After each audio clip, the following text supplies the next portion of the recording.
Hello everyone, welcome to MBBS classes. I am Dr. Hanifa.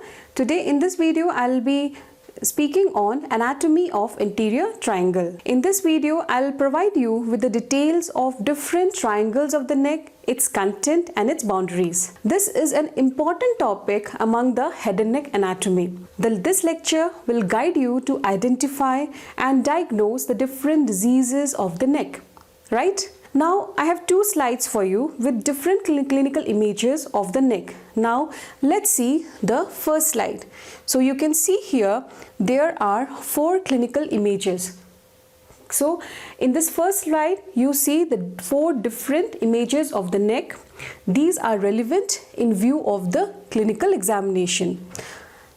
In the first slide you can see this is a picture where you can see there is a tracheal deviation to the right side. Moreover, you can see that there is a prominence of the sternocleidomastoid on the left side and there is a hollowing of this suprasternal notch area. So the picture one is showing that the trachea is not in midline, it is deviated to the right side. Now let's move on to the picture number 2. In the picture number 2, it is showing how to examine the jugular venous pulse. If you want to know about the details of the jugular venous pulse, please go through our video on the examination of jugular venous pulse. Then in the third slide, in the third picture, you can see here it is showing the method to examine the carotid pulse. You can see the finger is put over the upper part of the neck. So this is the how to examine the carotid pulse. Then in the fourth picture, you can see that it is showing engorged veins in the lower part of the neck.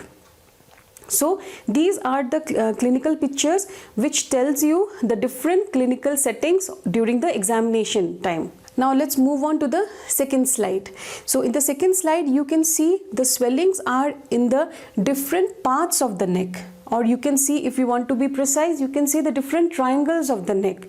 So in the first picture you can see that there is a swelling below the ear lobule. So if you see this is the ear lobule, there is a swelling here.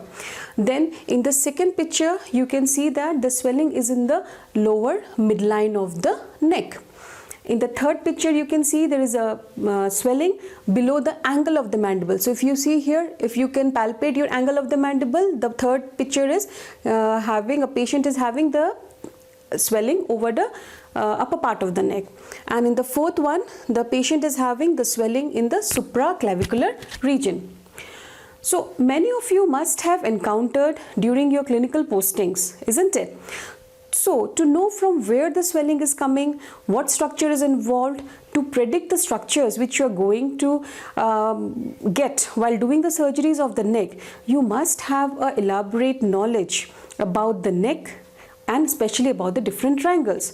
So, this class is about the triangles only.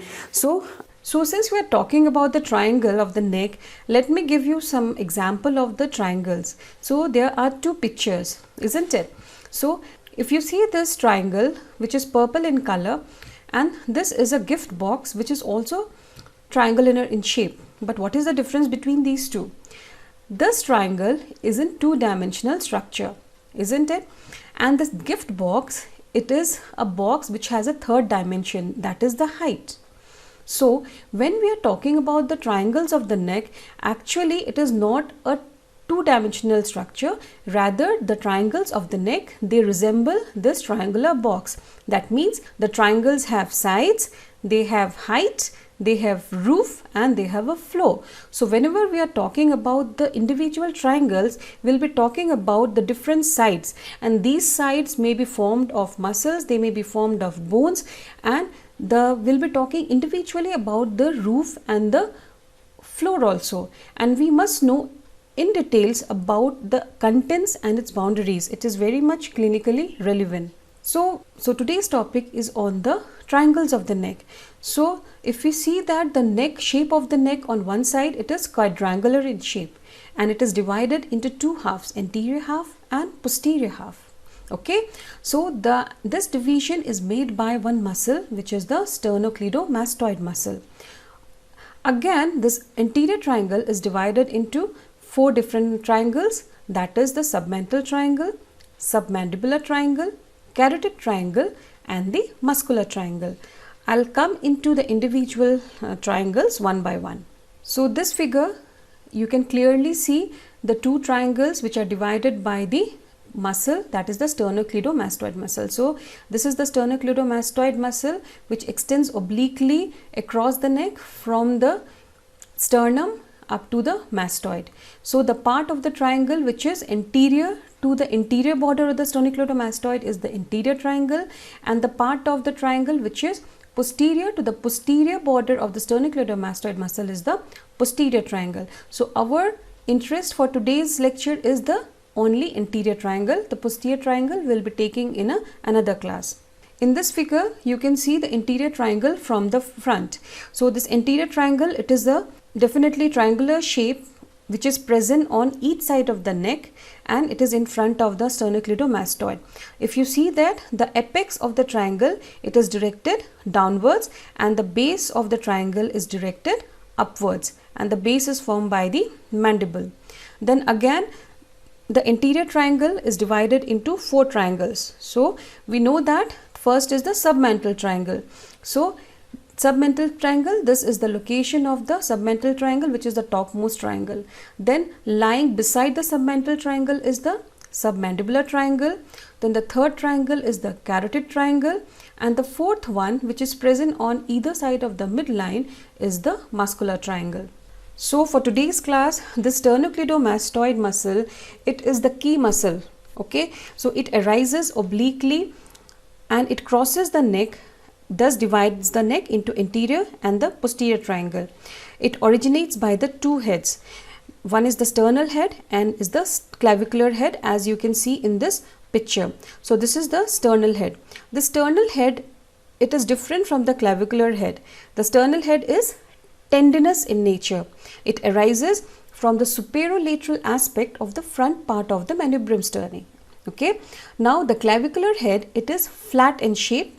It is musculo-epineuritic. That means some part is made up of muscle and some part is that epineurisis. Okay.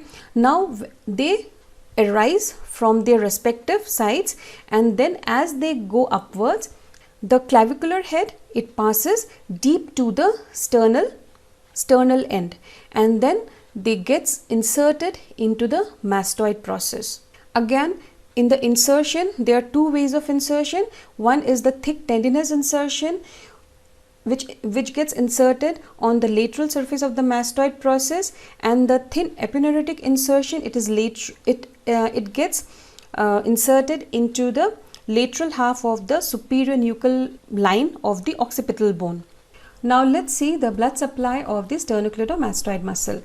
So you remember the 3 different type of vessels which are supplying the sternocleidomastoid muscles, and they are in the 3 different parts, that is the upper part, middle part and lower part. Okay, in the upper part, it is supplied by the occipital and the posterior auricular artery, because you know that the sternocleidomastoid muscle is getting attached to the mastoid muscle, and the occipital bone is just behind the mastoid. So remember, it is the occipital artery and the posterior auricular artery, very easy to remember. Then the middle part is supplied by the superior thyroid artery, and the lower part is supplied by the suprascapular artery. Okay, now let's move on to the nerve supply. Nerve supply, it is supplied by a very important nerve, that is the spinal accessory nerve. Okay, that is the 11th cranial nerve. It also gets its nerve supply from the ventral rami of C2 and C3. Okay, now let me tell you about the action of the sternocleidomastoid. The sternocleidomastoid muscle, it divides the neck into anterior triangle and the posterior triangle. Now if we see, if this muscle, if you see that if my right side of the sternocleidomastoid muscle is acting alone, then it will tilt the head towards the shoulder on the same side. Okay, when both the sternocleidomastoid are acting together, it helps to draw the head forward. Where it will work? Then both the sternocleidomastoid, they work when you are getting up from the bed. Okay, then when you are having your food while eating. So at this moment, both the sternocleidomastoid muscles are acting.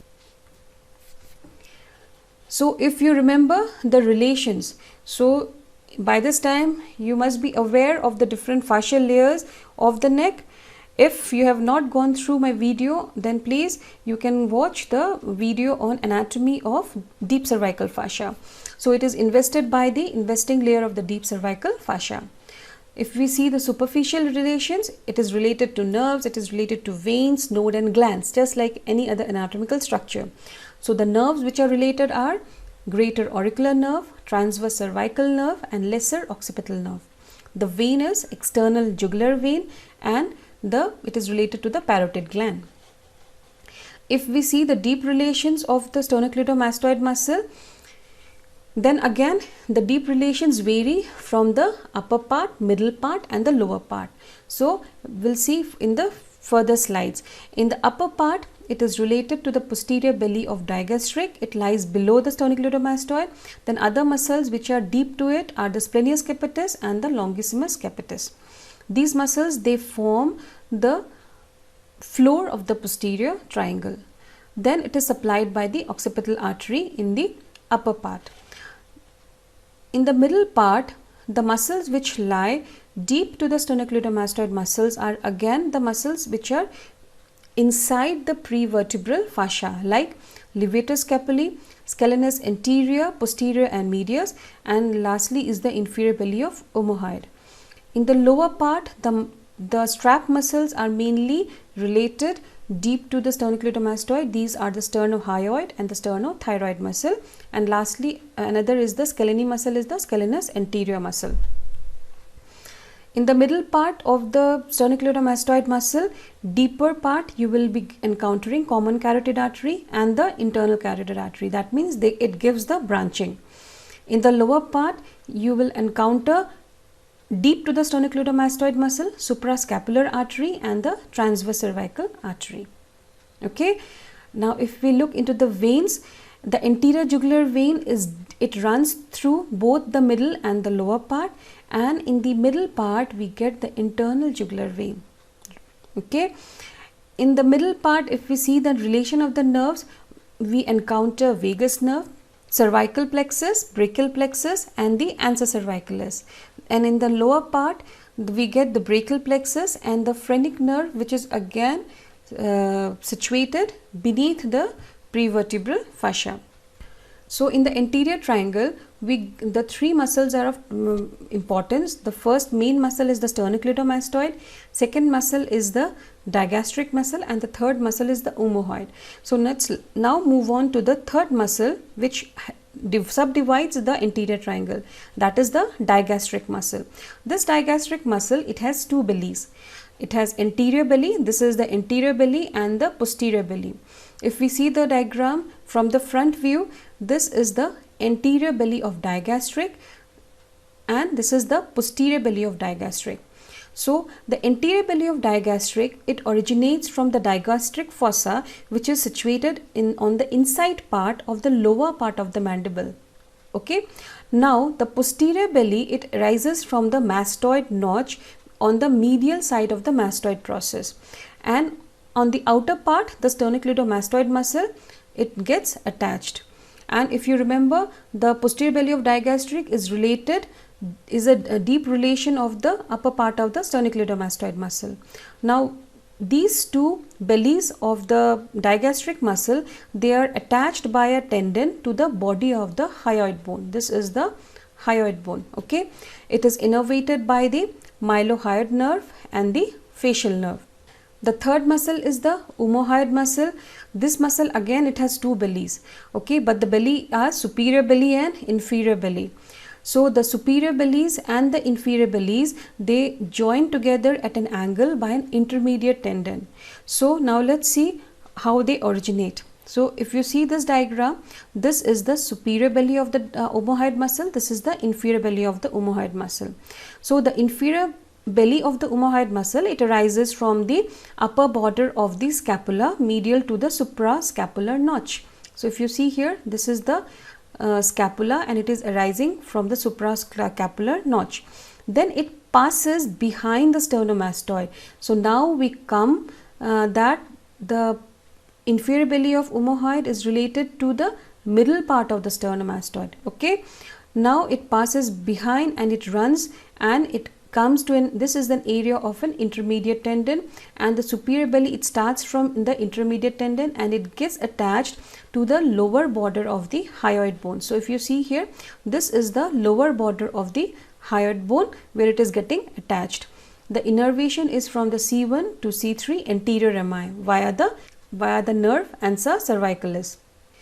If we see the boundaries of the anterior triangle of the neck, laterally the boundary, as you know, it is by the anterior border of the sternocleidomastoid muscle. The base, or you can say the superior border of the anterior triangle, is formed by the inferior border of the mandible, and the medially it is the midline of the neck. Again, it has 4 subdivisions. Okay, so if you see here, this is the submental. Now you know that this is a anterior belly of digastric, so submental is between the 2 anterior bellies of digastric. Then again, the second subdivision of the anterior triangle is the submandibular triangle. The submandibular triangle is between the 2 bellies of the digastric, that is the anterior bellies of digastric and posterior belly of digastric. So sometimes the submandibular triangle, it is also known as digastric triangle. The third triangle is the carotid triangle. So the carotid triangle, this is the carotid triangle. If you see, it is situated between the posterior belly of digastric, this is the sternomastoid, and this is the omohyoid muscle. Then the fourth is the muscular triangle. So this is the outline of the muscular triangle. Now let's come to our first triangle. Okay, so the first triangle for today's discussion is the submental triangle.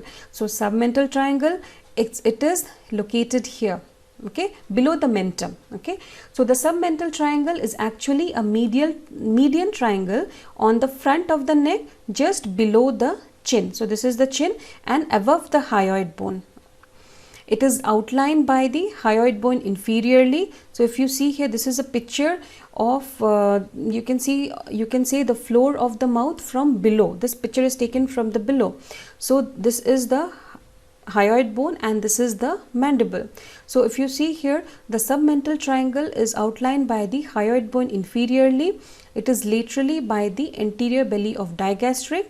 The floor is formed by the 2 mylohyoid muscles, which extends from symphysis menti to the hyoid bone, and roof is by the investing layer of the deep cervical fascia.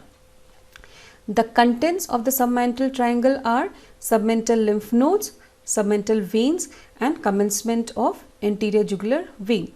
Okay, so if a patient is coming to you with a swelling in a submental region, so now you know that the swelling could be arising from the submental nodes, or it could be arising from the floor of the mouth which has breached the mylohyoid muscle. So sometimes we get this type of swelling. Now the differential diagnosis could be submental lymphadenitis, or it could be plunging ranula. Now the second triangle is the submandibular triangle. It is also called as the digastric triangle because it lies between the 2 bellies of digastric. So the boundary is superiorly, it is by the inferior border of the mandible, and the 2 other borders are by the 2 bellies of digastric. So this is the submandibular triangle. The floor of the submandibular triangle is formed by the mylohyoid muscle. So if you see here, this is a coronal section. Here you can see that this is the body of the mandible, this is the mylohyoid muscle, and small part is contributed by the middle constrictor muscle. The roof, you know only by this time, it is formed by the investing layer of the deep cervical fascia. Coming to the contents of the submandibular triangle. So the contents of the submandibular triangle is the main is the submandibular salivary gland. It contains lymph nodes, vessels, that is the facial artery and the vein, submental artery and the mylohyoid vessels, and the nerves which are related to the submandibular region are the hypoglossal nerve and the mylohyoid nerve. So these are the contents in the anterior part of the triangle. So the contents in the posterior part of the triangle are the external carotid artery, carotid sheath and its contents, as you can see here in this picture, and the structures which passes through between the external and the internal carotid artery, that are the deep part of the parotid styloid process and the muscles like styloglossus muscle, stylopharyngeus muscle, and the glossopharyngeal nerve. Now let me take you back to the first picture which we have seen again. See, now let me take you to the first picture.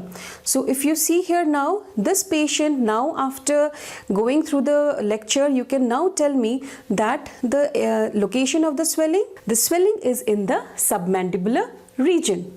So once you know the anatomy of the triangles in details, it will be very easy for you to give the differential diagnosis for a case like this. So this swelling is in the submandibular triangle. So possibility is that it could be either arising from the gland itself or from the node. Now let's move on to the muscular triangle. This muscular triangle, if you see that the boundaries, the anterior boundary of the muscular triangle is by the anterior medial line of the neck, which extends from the hyoid bone to the suprasternal knot. So this, if you see, this is the clavicle, this is the sternum. So this is the anterior boundary. Okay. Now the anterior superior boundary of the muscular triangle is by the superior belly of the omohyoid. This is the superior belly of omohyoid. The posterior inferior boundary is by the anterior border of the lower 2/3 of the sternocleidomastoid muscle. The floor of the muscular triangle is by the 3 strap muscles. So remember, if you know the structures, it is very easy to remember. One muscle runs from sternum to thyroid. Okay, so that is the sternothyroid muscle. Another muscle runs from sternum to hyoid. That is the sternohyoid muscle. Then the third smaller muscle arises from thyroid to hyoid. This is the thyroid muscle. So these are the 3 strap muscles which forms the floor of the muscular triangle. The roof of the muscular triangle is by the investing layer of the deep cervical fascia. So if you see here, this is the medial line depicting the medial anterior wall of the muscular triangle. Okay, so you can see here, this is the trachea, this is the trachea here, this is the thyroid gland, this is the thyroid gland in the axial view. So the roof is formed by the investing layer of the deep cervical fascia. The green line is the investing layer of the deep cervical fascia, which is enclosing the strap muscle. So these are the 2 strap muscles, sternohyoid and the sternothyroid muscle, which forms the floor of the muscular triangle. Now the contents are the 3 strap muscles, that is the sternothyroid muscle, sternohyoid muscle, and the thyroid muscle. There are certain deeper structures also which you get in the muscular triangle. These are trachea, thyroid gland, and esophagus. So if you remember this diagram, it will be very easier for you to remember the structures of the neck.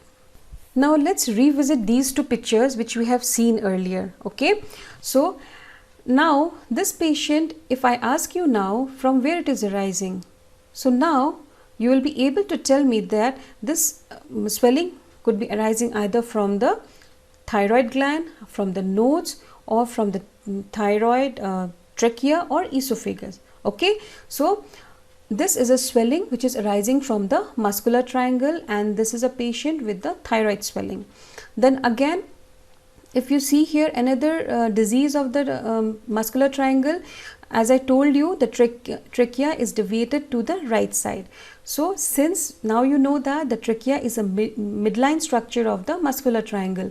So if you see any deviation during the clinical examination of the trachea, it means that there is some other underlying pathology of the lung which is causing the deviation of the trachea to the either side.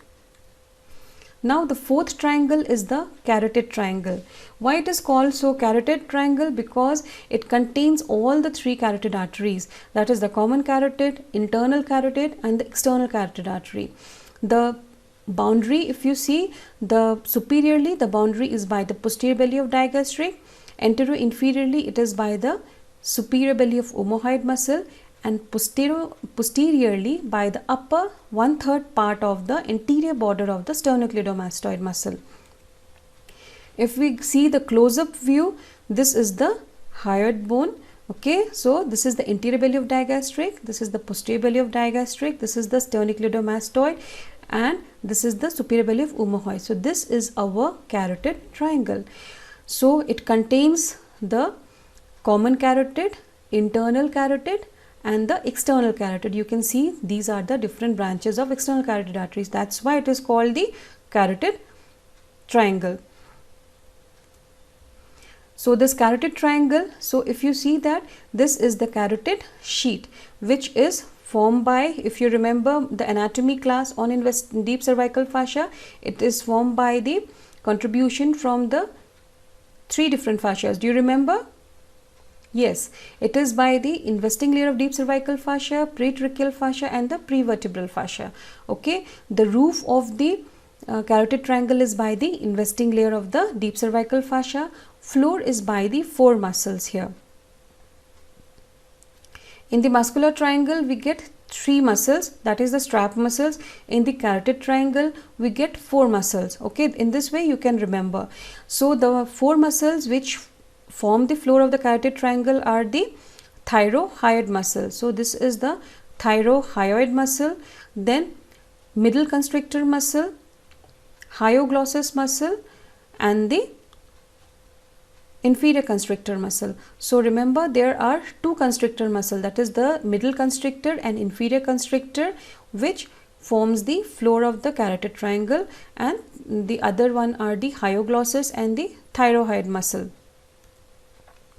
It contains the structures inside the carotid sheet. So it contains carotid artery, internal jugular vein, carotid sinus, vagus nerve, spinal accessory nerve, ansa cervicalis, cervical sympathetic chain and the deep cervical nodes. So when you know about the boundaries of the carotid triangle, when you know that the carotid triangle exactly where it is located, then if you are asked to look for the carotid pulsation, you will be keeping your thumb for carotid pulsation at the proper site. That is why it is important to know the anatomy of triangles of the neck, because this will help you not only during the clinical examination but also for identifying the different pathologies or the swellings of the neck. So with this, I hope that the topic for today's discussion, that is the anatomy on anterior triangle, is clear to you. With this, I come to an end of this video. Thank you for watching this video and for watching MBBS classes.